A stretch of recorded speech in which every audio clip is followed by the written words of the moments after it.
pulo do gato disso tudo que a gente está falando, que é de potencialize suas habilidades, é o seguinte. Não adianta a pessoa chegar para ti na véspera da prova e dizer para ti o que tu tem que fazer. Eu ainda vou te dizer que é melhor que alguém te diga do que ninguém te dizer, porque pode te ajudar na hora da prova, mas o que tu precisa, principalmente para cursos mais disputados, é praticar, introjetar esses conceitos.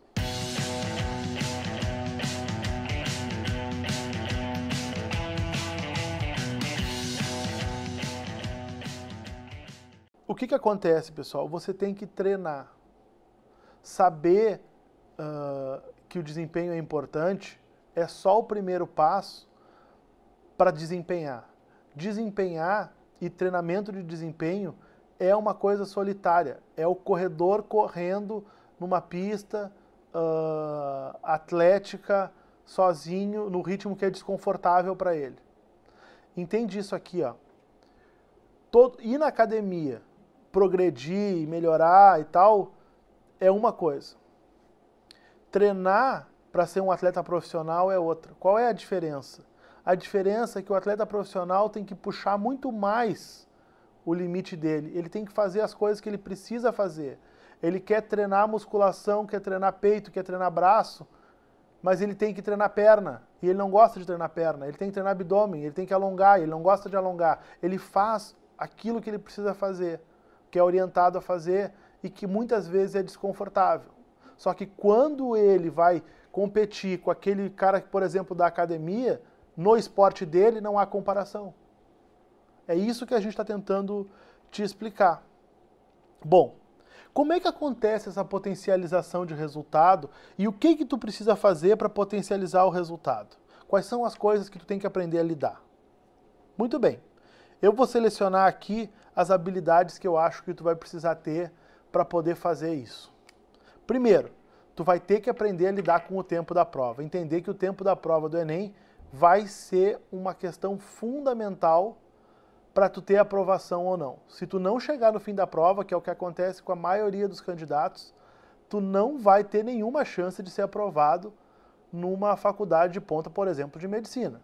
Se tu souber lidar bem com o tempo da prova, tu vai ter muito mais chance de acertar as questões fáceis e ser aprovado em qualquer faculdade. Então, lidar com o tempo é fundamental para potencializar tuas habilidades. Tu tem que estar familiarizado com as provas anteriores para que tu possa ter as ideias na hora que a tua prova chegar. Para que tu possa não ter aquela ansiedade de olhar um estilo de questão que tu nunca viu antes. Então, estar familiarizado com as provas anteriores. Tu tem que adquirir um ritmo de prova e tu faz isso matando blocos de 10 questões.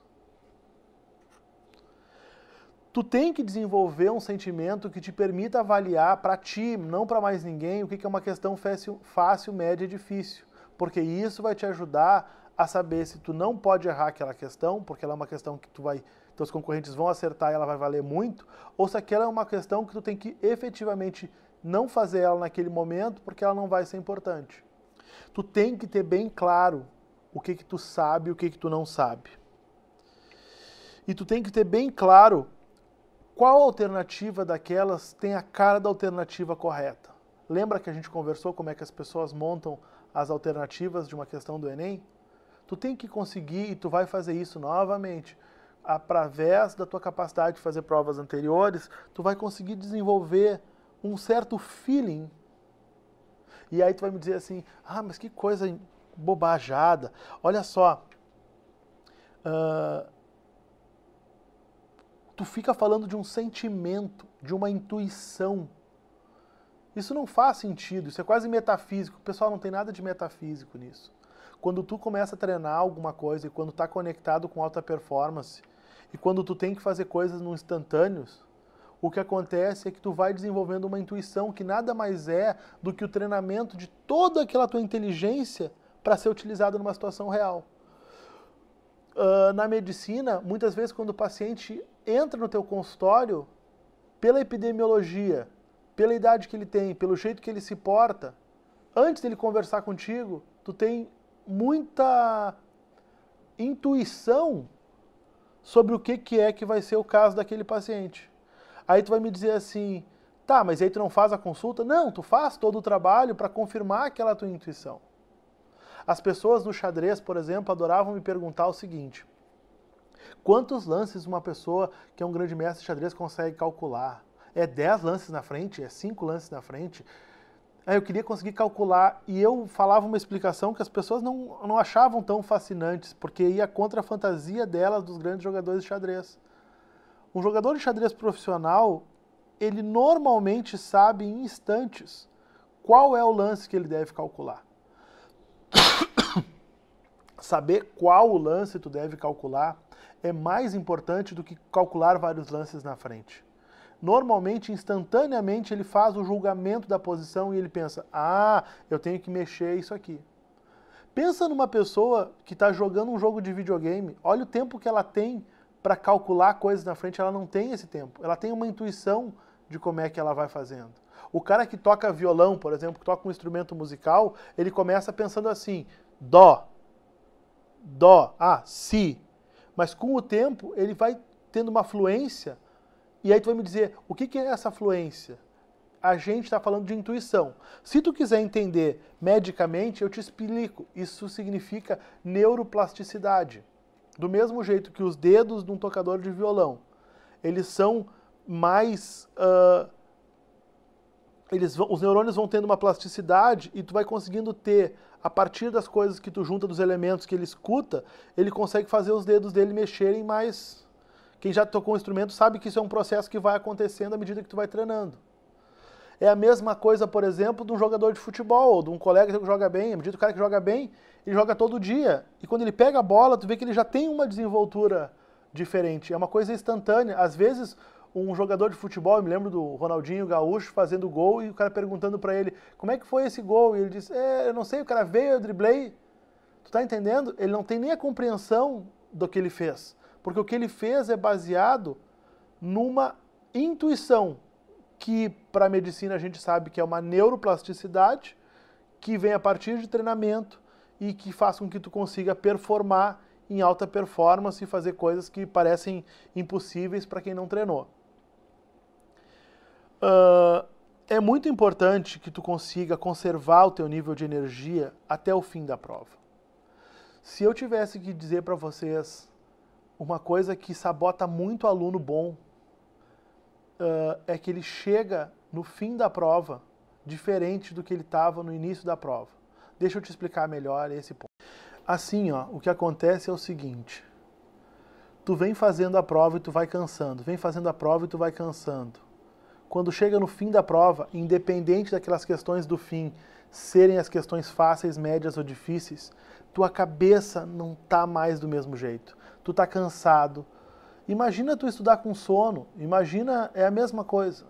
E aí tu tá cansado, tá enuviado, tu não consegue ler o enunciado, tu tá tentando forçar, tu não treinou. O que acontece? Tu acaba escapando 2, 3 questões lá no fim, questões às vezes fáceis que botam tua nota lá para baixo.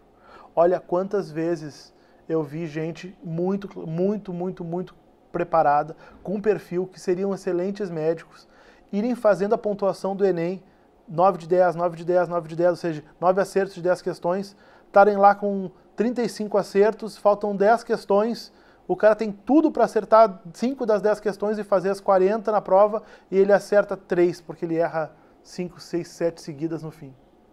Isso é super comum, pessoal. E isso aconteceu por quê? Porque o cara não sabe a matéria? Não, aconteceu porque ele está podre de cansado, cara.